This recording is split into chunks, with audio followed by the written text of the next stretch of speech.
Good morning, everyone. Welcome to the Saturday Morning Mastermind. We are in the book Whatever Arises, Love That, A Love Revolution That Begins With You by Matt Kahn. This is a picture of the book. I have Catherine and Jason here with me, so I'll take a minute and let them jump out and say hi and introduce themselves, and then we'll get started. Hey everybody, good morning. It's great to be here and to be studying the book of What Arises, Love That by Matt Kahn. This is Jason, sorry. Good morning. Good morning, guys. And gals. Catherine. Good morning, everybody. It's Catherine Clement, and I'll get started on the reading. We're starting in the hardcover book on page 191. The Traffic Jam of Cellular Memories. Sometimes, as the Kundalini energy rises, there can be a traffic jam when the cellular memories don't have enough momentum to leave as quickly as they're being released. This can manifest as physical illness, exhaustion, apathy, anger, or depression. In the new spiritual paradigm, illness is often recognized as an important sign of transformation already in progress. It is much like someone feeling the intense contractions of labor while not ever knowing they were pregnant.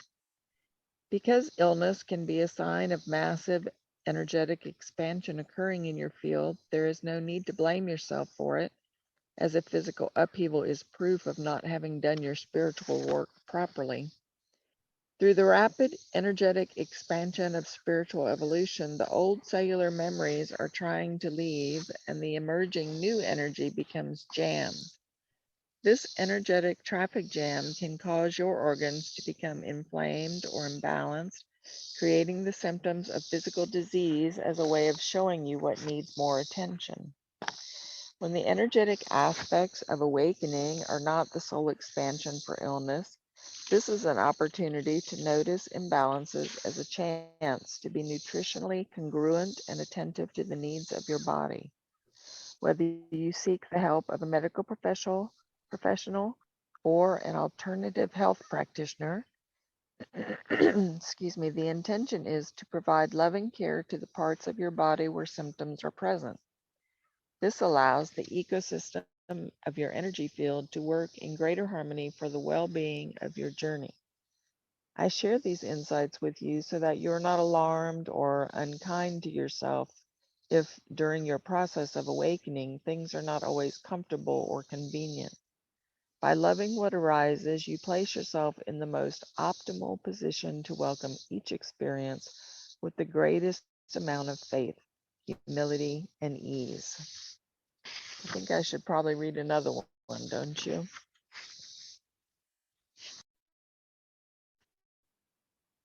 Okay. Yep. Okay. The pitfalls of a spiritual ego. Throughout the process of awakening, it is common to have powerful openings that reveal miraculous truths about reality. While such experiences verify that you are going in the right direction, they can sometimes be misunderstood as endpoints along the way. While transcendent experiences validate your arrival into a new level of consciousness, it is vital to remember how any stage of awakening always foreshadows the next stage beyond it. When forgetting the infinite realms of realization, there can be a belief that your journey is complete. While patterns of desperation may no longer remain, and you might find many symptoms fading into remission, this merely sets the stage for the next horizon of discovery on an endless trajectory of ever-revealing grace. In the aftermath of such profound spiritual experiences, a new identity for the ego may emerge. This is where the righteousness of ego can become spiritual righteousness. It feeds itself by correcting the misperceptions of others based on the experiences it remembers having. This is when the victimhood of ego can become spiritual victimhood, begging a universe to fulfill endless desires or blaming it for taking away its most prized experiences throughout the stages of expansion and contraction. When ego is lost in spiritual victimhood, it may even look to the universe in a superstitious manner, asking, what do I need to do correctly to earn my way back into expansion? The entitlement of ego can also become spiritual entitlement, based on who you have thought yourself to be, or even in the absence of the character you thought you were. It's easy to become spiritually entitled, as if your experiences somehow make you better than others. Instead of feeling inferior to others by comparison, you can come to believe you are spiritually superior. If this occurs, it's easy to lose sight of the humility that recognizes each person as a master in training. Although we are all unique and deserve to be honored for the exquisite talents each of us can express, at our core, we are one, as the supreme reality of spirit in form. This doesn't mean you shouldn't feel excited about a new consciousness waking up within you, but to remember how the uniqueness of your transformation foreshadows the same existential rites of passage arising in every heart. Further, the neediness of ego can become spiritual neediness. It can masquerade as intense compulsions, such as always needing to raise your vibration, expand your attention, or be in charge of all that you are aware of. Here, you may find yourself constantly asking, am I seeing it right? Is this the clearest view? Do I need to make sure I'm not misperceiving? While raising your vibration, inquiring into a clearer view of reality, and even expanding your awareness can be wonderful ways to evolve. They cannot assist you in unearthing your greatest discovery if the ego is attempting to take charge of your journey. It is never a matter of whether you're doing the right things or doing things incorrectly, but noticing whether or not your behavior is coming from a space of relaxation or compulsion. While a spiritual ego can use a collection of insights and experiences to create a new character to play, this new character cannot exist in the presence of love. It may even be cloaked in a charming persona as the defender of light against the evils of darkness, unaware that such a battle can only be waged between the extremes of spiritually based judgment. A spiritual ego competes with love instead of cooperating with it. To cooperate with love is to dissolve into the light of your being. Spiritual egos overlook this step and cannot force it to occur, even if there might be greater benefits to behold by trying to make it happen. In many cases, a spiritual ego assumes that who it has become or the truths that it has realized are a replacement for a heart centered attention. The spiritual ego can insist it is beyond the need for love or judge it as a lesser play, existing only on the personal level of experience. Even if you have realized love to be who you are and have seen how the giver and receiver are actually one and the same, this doesn't stop the unfolding of love as an endless revelation of truths. This helps you realize how spiritual discovery doesn't minimize the importance of love in any way. It clears out every distraction or misunderstanding so there's nothing in the way of loving yourself, no matter who you insist you are or aren't anymore. The further you explore the truth of existence, the more aligned in love you become. In fact, the more transcendent an experience, the more willing you are to support your body, honor your personality, and admire the world as magnificent decorations of divinity. Whether disguised as spiritual righteousness, victimhood, entitlement, or neediness, it is only the childlike heart masquerading as newly created spiritual personas that fight for the very attention that only you can offer. Even when you feel expanded, contracted, or somewhere in between, and no matter how often you meet your own liberation face to face, Each moment inspires you to embody the highest vibration as a transmitter of heart-centered consciousness.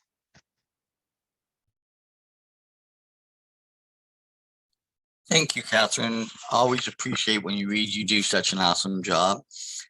So any thoughts from either of you as we go back to either the traffic jam of cellular memories or the pitfalls of a spiritual ego?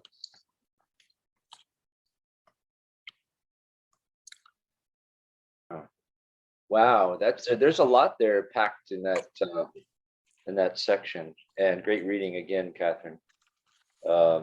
Thank you. I think there's a lot packed up in there.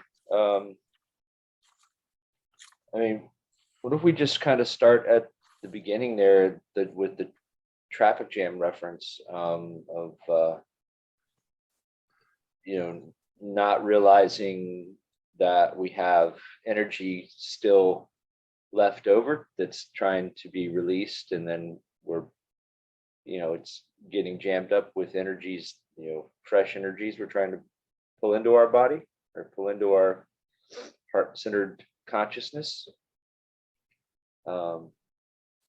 and that can be causing of feelings that could be felt as symptoms of actually being sick or something. That's a wild idea to me, but it does make sense. For me, I think in the beginning of the traffic jam of cellular memories, where it says sometimes as the Kundalini energy rises, there can be a traffic jam when the cellular memories don't have enough momentum to leave as quickly as they're being released. And to me, that kind of is, I'm thinking of a conduit where there's like a wider pipe, let's say, that connects to, and it has coupling and it connects to another pipe, but it's a little bit smaller. And then it gets and I think that kind of like how our body, and the physicalness of ourselves, I think we tend to sometimes, in the overwhelming of the things that are going on, and we kind of go back into our physical aspects and kind of go back down to that level of that plane or that sphere. And I think that's where the backup can get sometimes. And as we're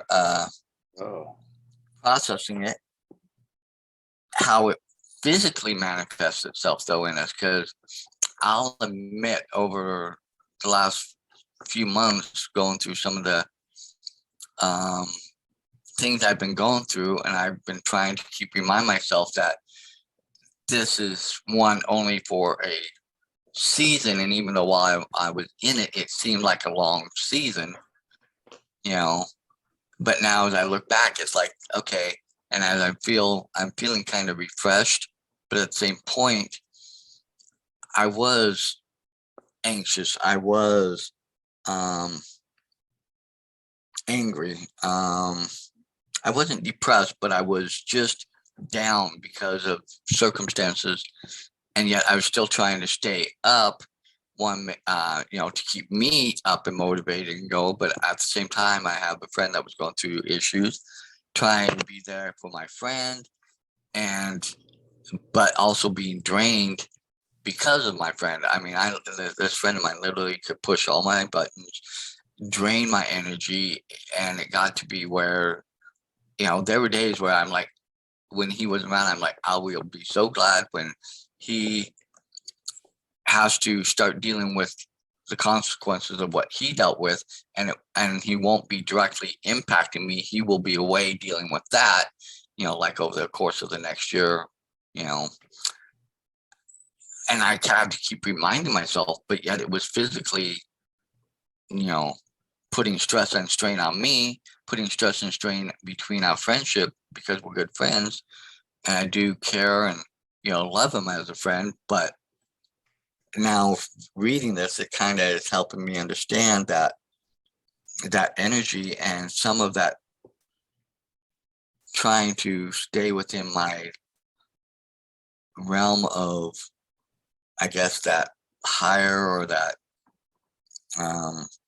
spiritual, where I felt I was before some of this happened. So and luckily it didn't cause me to have any physical ailments like something happening with my kidneys or my things like that. So that's interesting how but the part where it says it is much like someone feeling the intense contractions of labor while not ever knowing they were pregnant. That's that's a good analogy, because I just felt I was being twisted and turned so much that the release I've had over the last couple days, I've slept better. I've been more relaxed. I've been able to come home. I'm starting to get back into what I'm feeling is my old self. So now that I've been rambling on, I'll let one of you guys jump out and add more as I get some more thoughts. This is a real, when you look at Western medicine is very non-spiritually based. It's not energetically based. It's not like they don't recognize the soul aspect or the spirit aspect at all. It's just physical and very extremely scientific. And it's really amazing how much we don't know. Like you would assume that there are things that we know that we really don't know about the body.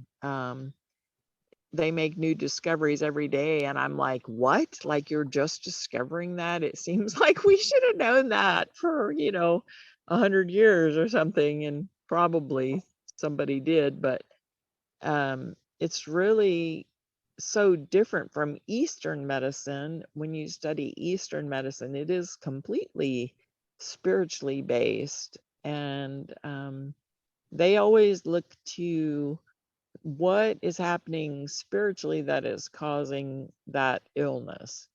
Now, being a nurse and being trained in Western medicine, but studying Eastern medicine, and then being a nurse from a scientific standpoint, but being a very spiritually based person, it is quite the dichotomy for me, because I swing I swing back and forth, here's the science, but here's the spiritual part, and people do and can interpret these symptoms in very different ways. And it's interesting because, somebody might get, oh goodness, you can go too far. Like there are things that I have deemed are spiritual awakening symptoms, or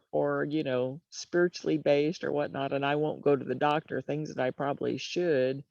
And then there's people that probably maybe don't need to go to the doctor that do, and the symptoms, and just a simple symptom I would say would be uh and this doesn't sound like a simple symptom, but hearing voices, like getting messages from your guides.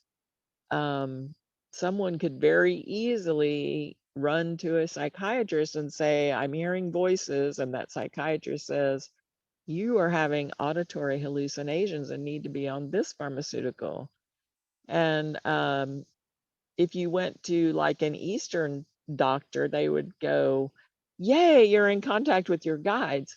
So one lands you in a psychiatric hospital for the rest of your life or on medication, and one is like a celebratory experience. So it's very different experiences there. So you have to choose wisely how you're interpreting your symptoms.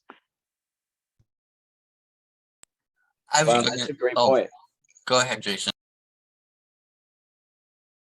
Just one was just commented that is a great point. Go ahead. I was gonna say, and I'm asking this of you because of what you just said, Catherine.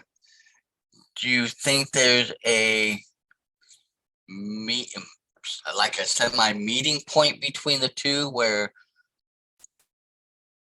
as you become more awakened or more open, that maybe somehow through the two you can find a semi-happy medium? Yeah, you do. You have to seek that balance because, you can go too far one way or the other. And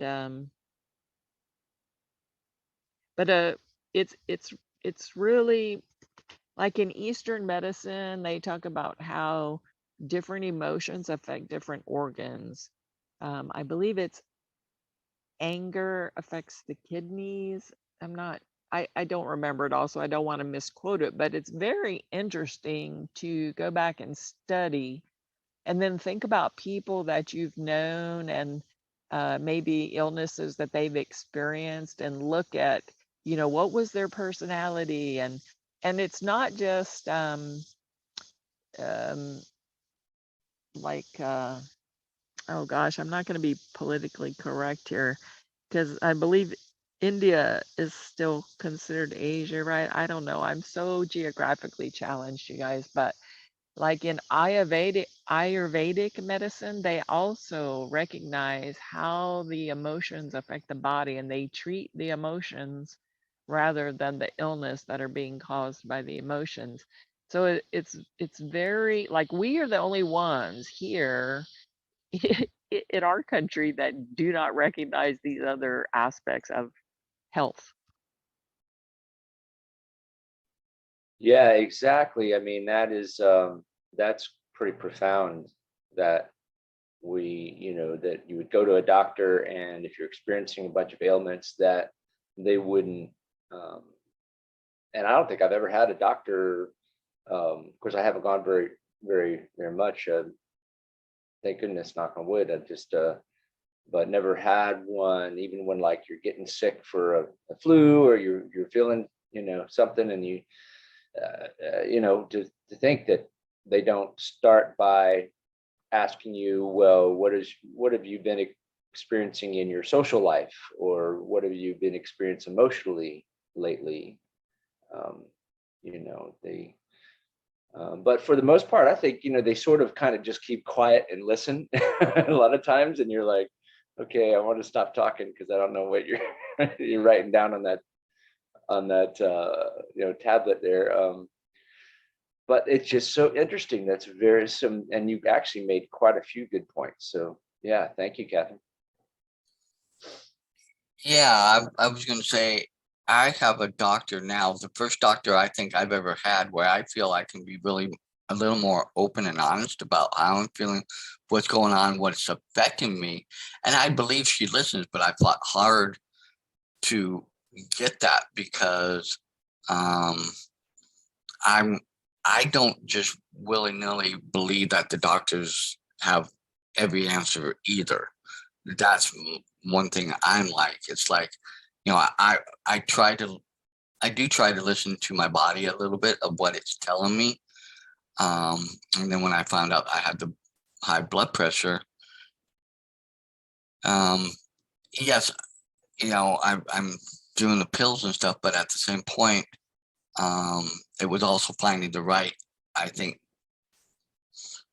medicine that helped in a sense, but at the same point, also getting her to understand that I've had over the last year, a couple of years, I've had a lot of um, stresses going on in my life, and I think part of those stresses have helped with the onset of the higher blood pressure because you know there was one time my blood pressure was really high, and they were, I think they were kind of shocked that I was still functioning, because I mean, it was up over the 200s, and that, because they were saying you're at the range where you could be, you could or should be having a stroke or something. And I wasn't. And I really, in my mind, in my head, I felt fine. But I think the externals of what was going on, that's where it was manifesting itself. And so that's where now I fight hard to get a little bit of my time where it's time for me, where I can, calm, cool, let myself kind of regroup and regenerate. And that's the one thing my friend didn't understand, that, you know, I I'm a morning person, so I tend to get up and go and have all my energy, can function, do everything. But as night wears on, I tend to get a little more, and that's when I know I get a little more keyed up and tense. And so that's a lot of times when I tend to wind down and kind of like to do my thing and be able to kind of recalibrate. But I also think, in looking out at what's going on in the world right now, where I just saw where, one of the movie stars just said he's going to take a break from social media because he admits that in reading some of those things, that what people are saying out there tends to cause him to internalize some of it against himself, and to believe kind of some of the things that they're saying, when in actuality they're not necessarily true. That's their thoughts and their perception. But sometimes he says he allows it to still affect him. So now he's going to take a break because. So I do think I see a little bit more, I guess, what I'm going to call an awakening of people realizing that there are times when you need to take that break away from some of those things that might be a trigger, so to speak, I guess. And maybe that's part of what, this little first part, the traffic jam, maybe that's what part of that is we get that traffic jam of so much coming in to us, that maybe, learning how to read that and take it and make a switch for a little while, so we can, for lack of a better way of saying it, recalibrate ourselves back to where we can, I guess, become more at ease with ourselves, or be able to, I guess, move forward to where that, get that traffic jam moving forward, and to maybe help not fall into the pitfalls of the spiritual ego.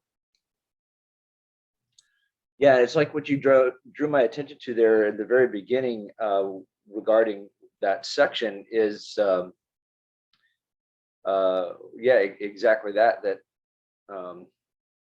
There he's kind of warning us on two aspects of it, that while we're doing this and we have that release, there can just be this momentum issue where we feel like we've cleared everything and we're trying to just move on, but this energy still hasn't quite got, released. And then there's the other part of the traffic jam in that second section, where he's talking about, now we're trying to an inflow of good energies, but now there's that extra energy, or not, well, the energy that's still trying to release, and now there's that sort of a traffic jam too. So thank you for bringing that to my attention.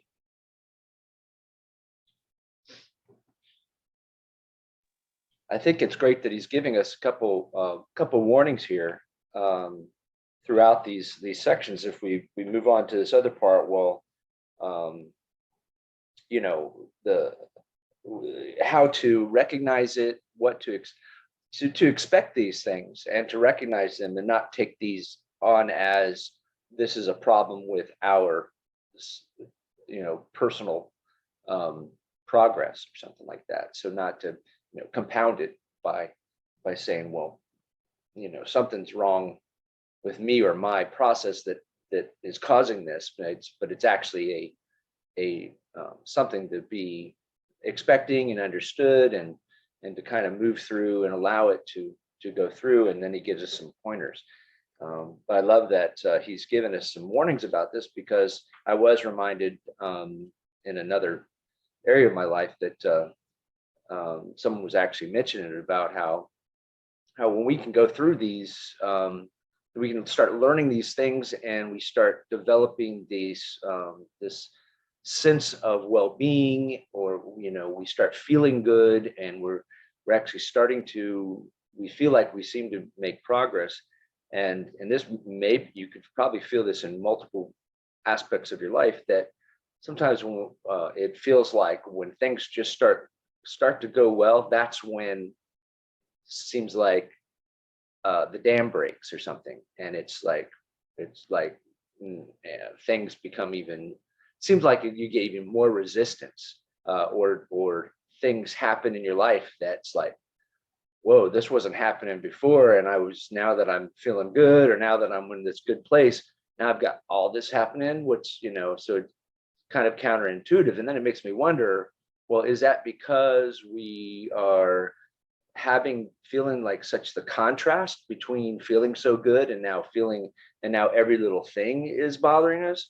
Or is that because one is causing, the process is causing us to have these other things, like there's a yin and yang thing, that we have, since we're feeling this good, now we have to feel this bad in order to go through the process, or or is it the aspect that, or the possibility that everything was set in motion such that the universe has prepared us and allowed us to prepare ourselves. It knew it was coming, and so it said, "Oh, we better, teach teach this kid how to how to deal with this, because he's going to have a few things coming down the road that he's going to need to know a few things." So, but that does happen, and and we can tend to take on that extra energy, like you were mentioning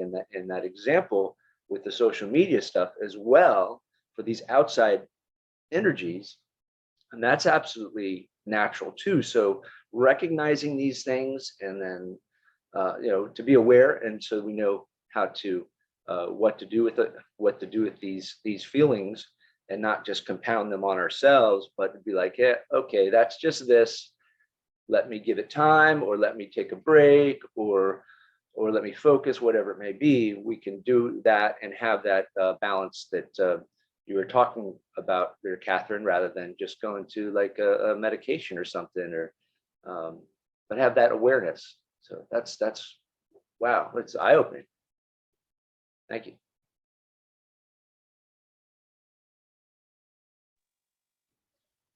I like that he points out that it's a journey. Like I think so many people think of spiritual realization as, I mean, they think of it as a journey, but then they think that there's a completion point, like that they're going to hit this one point and then everything is just going to be bliss from there on out. And I think that is unrealistic expectation. And I like that he points that out, because we are ever expanding energetic beings. And so the challenges are never going to be over. They don't necessarily have to be bigger challenges. And we need to remember, like, it sounds so simple, but we need to remember to ask for help. If we're struggling, we need to remember to ask whoever you talk to, ask for help, because you'd be surprised how you could really be struggling and ask for help, and suddenly, like this, almost by magic, it's a doorway opens this way, that way, or the other, but it doesn't until we ask. So I can't explain how all that works, because I don't know really who I'm talking to. I I have my ideas, but whether that proves out to be true, I guess I'll find out when I leave this body. But I like that he points out, don't expect to just be done. It's not like you can you can reach a point where it becomes easier to handle the difficulties and to handle the challenges. It becomes easier, you don't fall into the pit as far as somebody else. You have enough faith that it is just going to be for a season, like you said, Dan, and you can see your way through it without letting yourself drop into depression and things. And then that's another thing, again, a very simple thing, but some people say, some scientists say that emotions, there are frequencies that go with those emotions. And so when you're peaceful, you're at one frequency. And when you're, in despair, you're at the lowest frequency. And that's this many hertz, and peace is this many hertz. And you can raise or lower that through techniques to change your frequency. And other people say that's complete BS, that you can't. And Dr. Rife, actually, many, many years ago, was that back in the 20s or 30s, I want to say, built a machine that, quote, cured illnesses through energetic frequency. So this is yet another layer that we add on. We are energetic beings, but to think that you're just gonna, read a book, a few books, go to a camp, get enlightened, and live in bliss for the rest of your life is a very unrealistic expectation. And in fact, sometimes the challenges get harder because, like you said, Jason, they look down and say, hey, we need to toughen this kid up because there's some stuff coming down the road they got to be prepared for. And that takes me back to my analogy earlier. I was using the pipes, the coupled pipes where, but I think going back to that, yes, we are energy, and that we are ultimately connected back to God, infinite intelligence, the universe. We all know how I feel. In that in learning and understanding some things about me, I'm starting to learn the things that help me in those times where, I do now have, and there are a couple friends that I go to that on a regular basis when I start feeling frazzled or this, it helps to talk to them. It helps to sometimes get it out. And then, I always, I think I'm kind of like you, Catherine. I might do it not in the same way as you do, but I talk to God a lot, or infinite intelligence, the universe, through that. But I've also learned to understand, over the last couple of years, learned to understand myself a little bit more. That I know my times of, okay, I like my, what I call my me time, my time where I just come in, just kind of do things how I want to do it, spend my time, regather myself, and it helps me get back to, and I don't know, it may not, to me, I look at it as getting myself back to more of that equilibrium, but even then I may not be fully, there. But, and now realizing out there a lot of the, hearing more and more people saying, hey, I need to take this time off for my mental being, so that way I can deal with stuff. I think that's, I think there's something there, because now we're starting to realize that, oh, I need to focus on me. It's not, let me focus on me now for a little bit, so then that way I can go back and be able to radiate that love out, and that, what I think we're all looking and wanting is that love.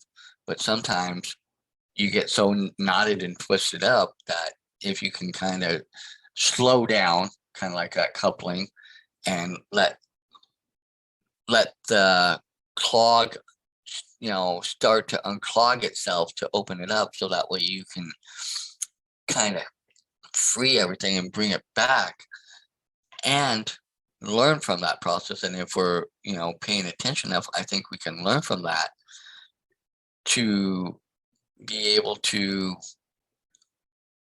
learn to gauge those feelings better and learn to become more aware. So that way, going back to what you were saying, Jason, the intelligence, infinite, universe, God, kind of says, okay, there's going to be stuff coming down the pike.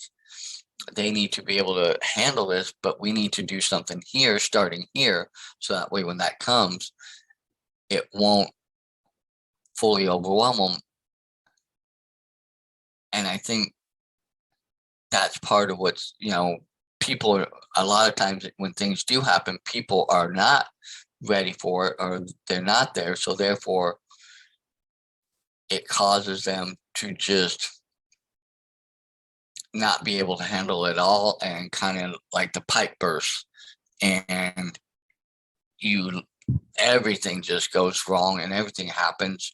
And then maybe sometimes at that point, it's hard to put that pipe back together or get a new pipe to be able to continue that flow, if I'm making any sense on that. Sure, makes sense to me. Seems to make quite a bit of sense. I like in here where later in the section it's talking about the different pitfalls.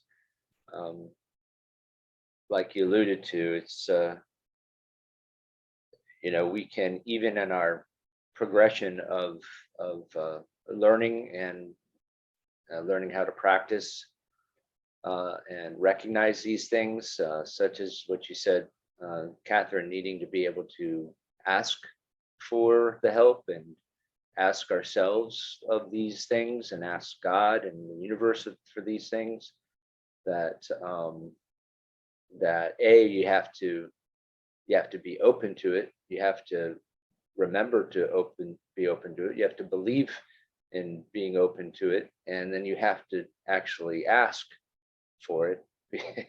It's like the universe knows, or your body knows, or God knows, but they're sort of bound to not do anything until you ask for it and give them this cosmic permission to be able to help you, or it just gives that release of that, like through that coupling, that you need, and then be ready, because that help might come in a mysterious way. So if you're saying you need to know how you don't think you can handle something, it might give you something else to handle to prove that to you that you can handle just about anything. So but then when he's going on in here and talking about when we're reaching these different levels of kind of in summary, spirituality, that we might experience it differently, that we might start thinking that we are in a different place than others, and sort of judging others or judging ourselves, and that we need to be cognizant of that as well. Here where it says, in the section of pitfalls of spiritual ego, I think he talks a little bit about that. I think it's great that he's given us these warnings here, because it sort of just makes us aware and helps us from backpedaling, I think. What do you think? Definitely. And I have certainly witnessed and experienced those pitfalls.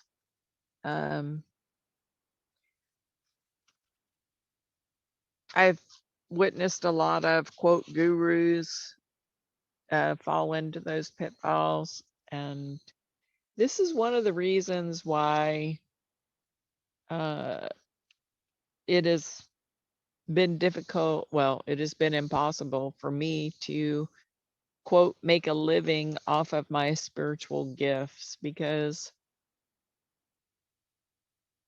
I don't feel comfortable accepting money for things that I know everybody else has.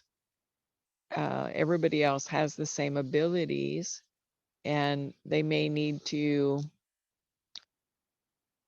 learn how to use them and stuff. But what I found when I tried doing some work like that in the past, some energy work and stuff, is that my clients would look to me as something that like I was better than them or something. And I, first of all, I'm not comfortable with that. Second of all, it's not true. Third of all, they are as capable of doing the healing as I am. Um, and I, as much as I encouraged them and tried to explain to them, you know, you have this capacity as well, it was always like they were looking to me to solve their problems, and I'm not their problem solver. Like each person is given challenges that they have to solve. And yeah, you can seek out, you know, some help from others, but primarily that's your thing to figure out, you know what I mean? So um and when you just look to a healer or someone else to, quote, fix that for you, um that's, you don't grow spiritually like that. Like that's not a spiritual path. That's like a Western medicine um way of thinking, kind of sprinkled over some spiritual shit or something. Like I don't even know how to really describe it, but it's not, that's not how spiritual growth works. And you can't just take a pill. And what I mean by take a pill is you can't just, you know, buy an online recording and fix your life. And I'm sorry for people that sell online recordings, and I actually have some myself, but it's like to rely on, those are tools that help, those are tools that assist, but people get the idea that, well, I can tell you where people get the idea from. They get the idea from the people selling them and all of their fluff around their products. They get the idea that that's going to heal them completely. And perhaps if they believe it so in their mind, it could happen. But if that happens, that's between them and God or whoever they believe in. That has nothing to do with that healer, because healers, we're conduits. That's all we are. Um, and I I I think it's unfortunate that people are misled through and a lot of money is spent in this arena. A lot of money is spent in this arena. And some of it is very genuine and some of it is not so much.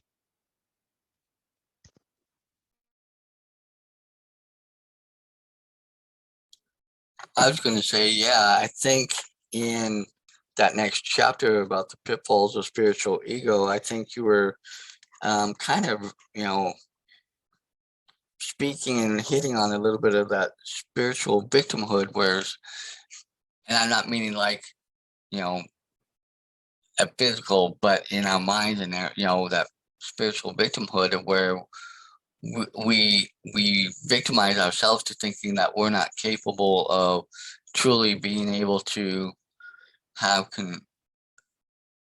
control and the ability to um, do something about this. that it's just, okay, this is the way it is and I have to live with it and I can't do anything about it. But I do believe that, God, infinite intelligence, the universe, does, if we ask the right questions and work and seek out the help, that we need from the appropriate, areas, that we can sometimes, that we can usually find an answer. It may not be the total answer, the full answer, but it can be an answer to help keep us out of that, spiritual victimhood, and maybe, work more towards, like, spiritual righteousness, of where we're then back operating in that full love, that full, and in that,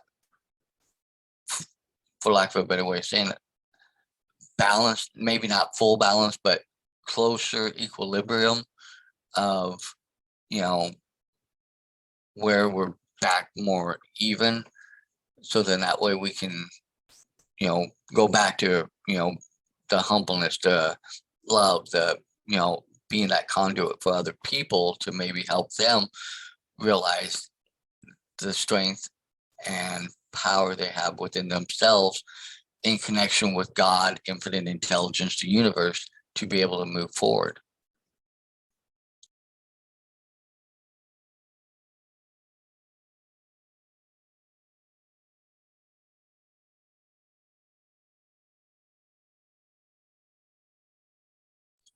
Okay, chirp, chirp, chirp. um, yeah, we've been at this for almost an hour. Do you guys have anything else, or do you guys feel like we can wrap it up and call it a day for today? Well, I was just, I mean, we're pretty much getting covering a lot of what's in there, but I was just, I mean, there is quite a bit to unpack in this still, but the thing is that he's touching on just different aspects of it, and I think a lot of it is just kind of getting, when you're going through this process and you're actually taking the time to do it, like you said, Catherine. It's up to us to go through it. That we have somebody trying. We want somebody to kind of walk us through it, or start the process. Fine, if we understand that we need to carry on with it. But if we're just expecting a healer just to heal us, and then we go on continuing to do the same things we've been doing that brought us to that point, then it's really not going to be that helpful. But if we take it from there, and if it's enough for us to gather that belief in it, where we start seeing it, actually seeing it for ourselves, and it causes us to look further into it. And those recordings give us not only the understanding, but also the words that we need to be remembering and learning to be able to repeat to ourselves, that keep on and keep top of mind, so that we can so that we have that ammunition or those tools to deal with things as they come. I think I've noticed that that's very, very important, even in just dealing with, like, inner speak. Sometimes we can and trying to change those words that we say to ourselves. Sometimes we need a different vocabulary to help us get into alignment with what we want, because the way we've been talked to, or talking to ourselves, is pulling us in our old alignment, or out of alignment.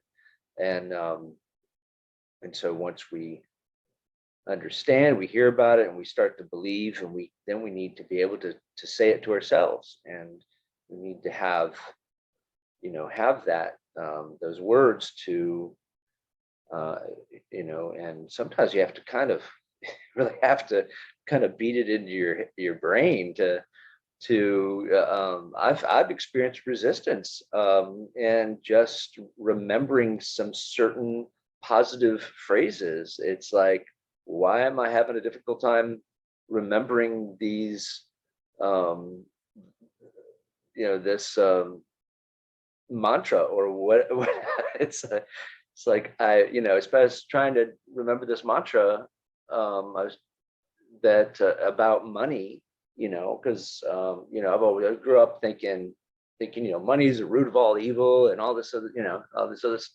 these cliches. And I was like trying to tell myself, no, that's, it's just a thing. It's just, it's, you kind of put your own, energies to it. So I felt a lot of resistance towards uh,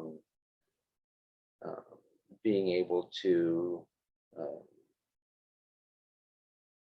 being able to feel comfortable with having, like, being rich. Like, oh, if I get rich, if there's more money, more problems. There's all these, these cliches and things out there that make you think, oh, well, maybe it's good to not have money, and maybe it's good to say, and then that can keep you from having the success that ultimately you want for good reason. Like, it might be a super good-hearted person that you wouldn't have any problem with money at all, and um, you know, just that.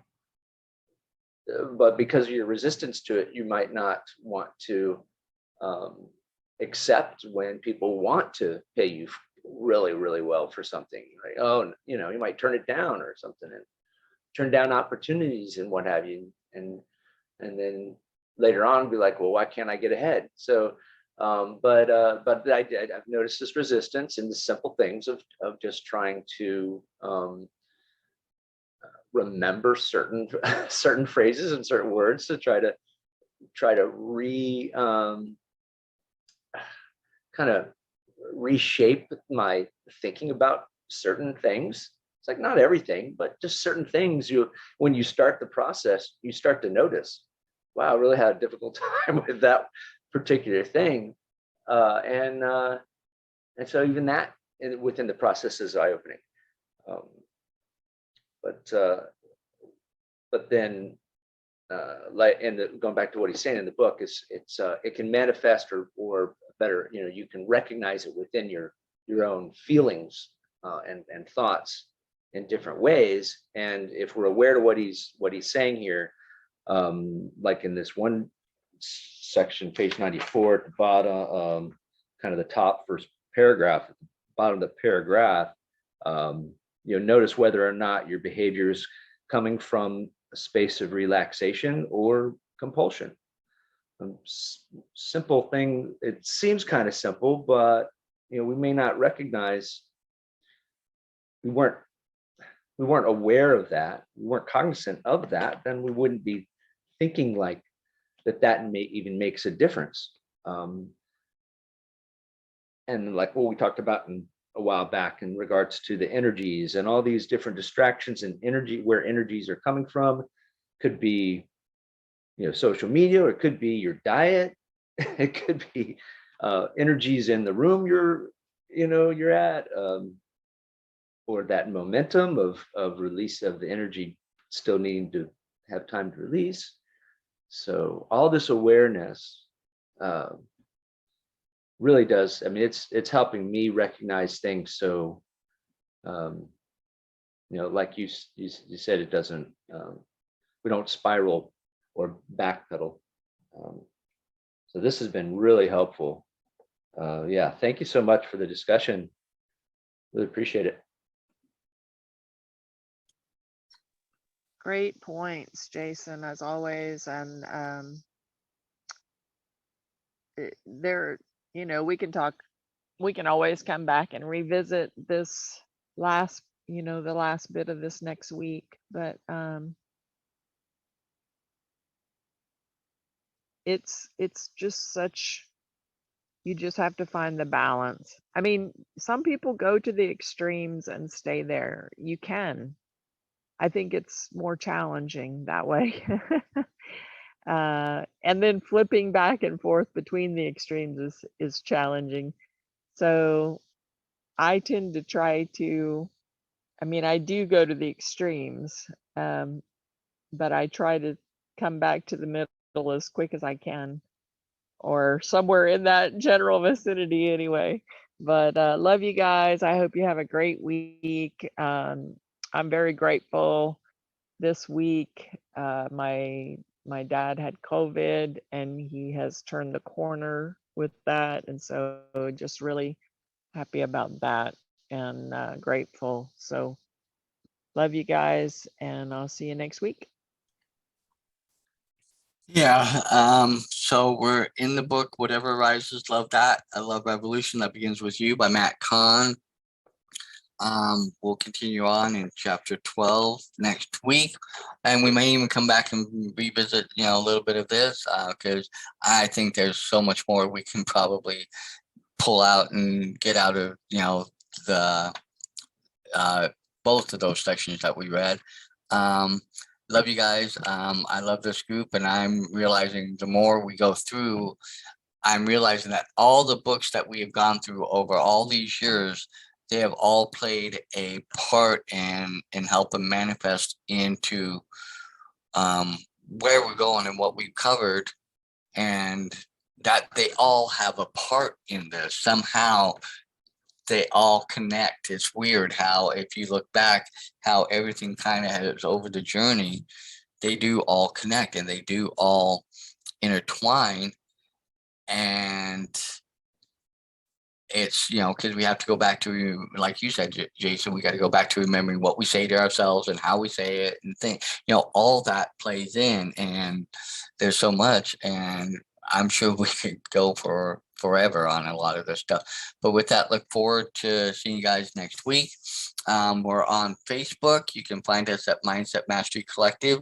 You can join the group there, get involved with any discussions or anything we have there. You can also get to on